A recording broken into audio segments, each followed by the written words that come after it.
Good evening mga ka-legit Darikans, mga kapatid. So narito, no, pag-uusapan naman po natin ang karma na inabot po ni Romeo Halushos Jr. Mainit po siyang pinag-uusapan ngayon sa social media, grabe. Isa na naman pong pagkabigo talaga ang nararanasan ngayon ng pamilya ng mga Halushos. So simula pa lamang po siguro ito mga kapatid at marami pang mga bagay po na sasang-ayon sa atin.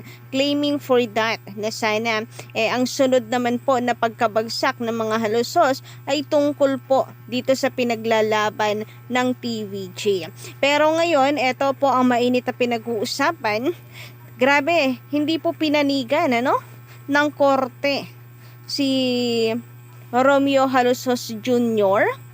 base sa atin pong nasagap na balita sa social media. Sinipa raw po siya bilang Zamboanga del Norte 1st District Representative at mayroon pong ibang iniluklok doon.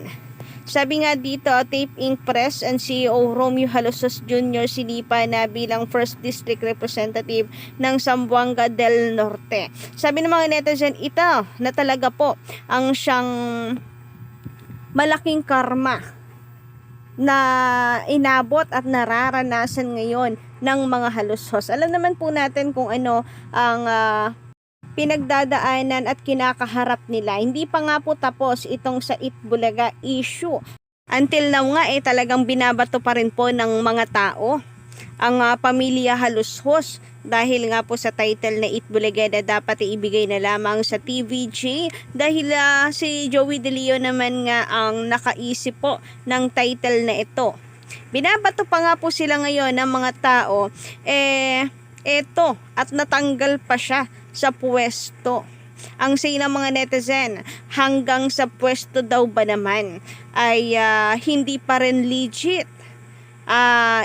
Nangaagaw pa rin.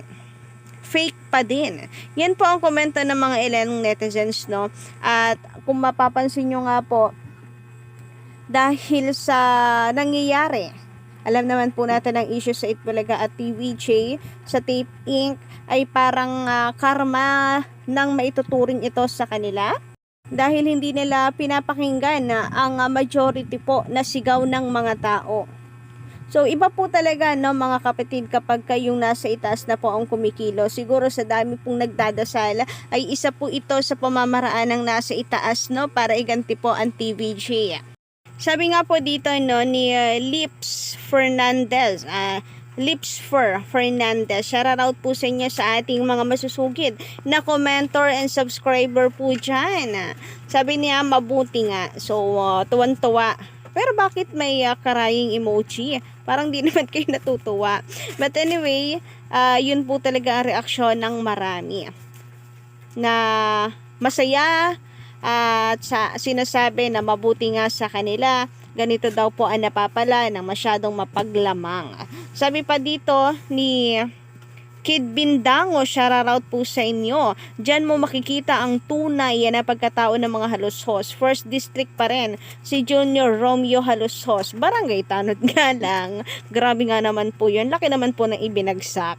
But anyway, hindi naman po siguro nagkataon lang kasi grabe naman po si pagkakataon. Nagkataon na mayroon silang peking issue sa mga tao dahil po sa Itbulaga. Tapos eto na naman, panibagong peking issue na naman dahil sinasabi nga po ng mga netizen na pati daw ba naman sa pwesto ay peki pa rin. Kahit daw sa congressional seat ay hindi legit. Lahat na lamang daw inaagaw kaya tinatawag po silang mapaglamang. Grabe yung pagkakataon, may ganito na nga pong issue, yan na po ang tinatawag ng mga tao sa kanila, then susundan po ng ganitong klaseng balita. So, pagkakataon lang ba talaga yan? Yan po ang sinasabi kasi ng ilan na supporters, defenders ng Tape Inc. Itbulaga. Sabi naman dito ni Miss Sir Nathan Sheena, shoutout po sa inyong dalawa. Kung nanonood kayo ngayon, na karma na yan sa kanila mapanglamang. Ayon naman dito kay Lips for Fernandez, singil or sinisingil na kayo, haha.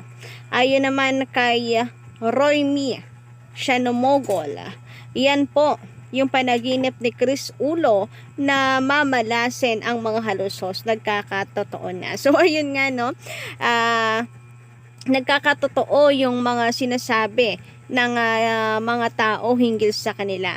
Pati po si Chris Ulo na panaginipan nga raw po yan. Then ngayon, eto na.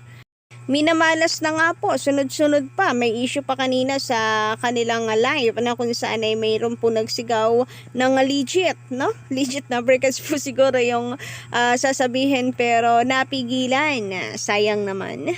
Sabi pa rito, ang masamang puno hindi magbubunga ng mabuting bunga. And dahil nga sa nangyayari, hindi talaga maiwasang mangyari na ito na po, sinisingil na sila dahil sa ginagawa sa TVJ. Alam naman po natin na marami po sa atin ang senior na madasali na baka po mamaya niyan marami ang nagdadasal sabay-sabay, kaya ito pinagbigyan na at ang nasa itaas na ang sumisingil. Sabi pa dito ng nilang dalawa, EAT ito ang tanggal sa pwesto, isa sa mga halushos. Tama nga naman, gamit na gamit talaga ang EAT. Anyway, sabi pa dito, pansin mo sign ng TVJ. 5. Una, tanggal sa pwesto. Second, talo sa korte. Third, talo sa rating. Fourth, bayad danyos. 5, magsasara na sila sa EB. Ano po yun? Sinyales? Nako, kung yan man ang meaning ng 5 fingers na inilalabas at talagang ipineflex ng TVJ. Buong akala natin TV5. Nasa TV5 na sila. Pero ang plot twist po pala guys ay warning ng TVJ. Intayin mo ang 5 ito na nakaplano para sa inyo. Ang ika-5 niyan ay magsara na sila or magsasara na ang kanilang EB. Grabe guys, ako habang nagsasalita, nagsesermon ako, ano ko yung kamay ko po sa harapan ko. Yung 5 fingers ko talagang tinutulak para kung may pinupush sa harapan ko dahil aking inire-react yung post po ng TVJ. Eto ang 5 sumpa para sa inyo mga halushos and tape ink. And ayan, unti-unti nang nangyayari. Yung first na matatanggal sa pwesto, nariyan na. Ang sunod po niyan, sana makapagbayad na sa danyos at matalo po sa korte pagdating po ng main case po nila, which is ang ipaglaban po ang title na Itbulaga na ito ay kanila. So, isa na po ang talaga namang nangyari na. Ayan nga po, headline po siya parate sa mga balita. Buti ba sana kung good news popular now ang nakalagay po kapag isi-search nyo siya sa Facebook. Mabuti nga sana good news, magandang balita. Nakakabango ng pangalan pero hindi kahihiyan ang dahilan kung bakit siya pinag-uusapan. Grabe ang pagkamalas ng mga halusos ngayon. Anyway, congratulations po pala sa bagong Zamboanga del Norte 1st District Representative na si Roberto Uy Jr. Di man po natin sila kilala o hindi man po natin kababayan. Congratulations dahil pabor naman po sa atin na mga legit Dabrical supporter ang balita pong ito. Kaya congratulations and salamat naman at kahit po papaano. Iba mang usapan pero natutuwa po tayo sa desisyon ng Korte Suprema sa pagdeklara ng bagong Zamboanga del Norte 1st District Representative Roberto Uy Jr. Kaya naman mga kapatid, idalangin po nating lahat na sana magtuloy-tuloy na po ito. And mas maganda nga kung ang sunod pong balita sa korte ay papaboran po nila ang TVJ sa kanilang request for writ of preliminary injunction ng title po na Itbulaga upang hindi po magamit ng tape ink kahit pa kanila yang ini-renew. Sabi po sa ating nasagap na update ay hindi naman big deal yan. At yun din po yung sinabi ni attorney kasi na natural lang naman po na mag-renew bilang formality. But it doesn't mean na panalo na po sila or hindi na ito maaaring ipahinto. Talagang sila na. Kapag ang trademark ay maaaring ipahinto at alisin sa iyo kahit kaka-register mo lang basta mapatunayan na hindi ikaw ang tunay na may-ari.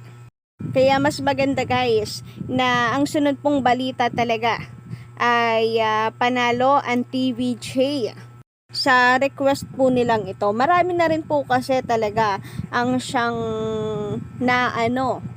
na mamanipulate po nila, na mamanipula or nabubudol na sila ang tunay na Itbulaga, lalo pa at naging usap-usapan na ipanalo po nila or naaprubahan sila sa renewal ng title na Itbulaga sa IPO. Pero hindi naman po natutulog ang Diyos. So, makakamit pa rin naman po natin ang justice free lamang, guys. So, yun lang po muna ng update natin ngayong araw. Don't forget to click the subscribe button and notification bell for more updates.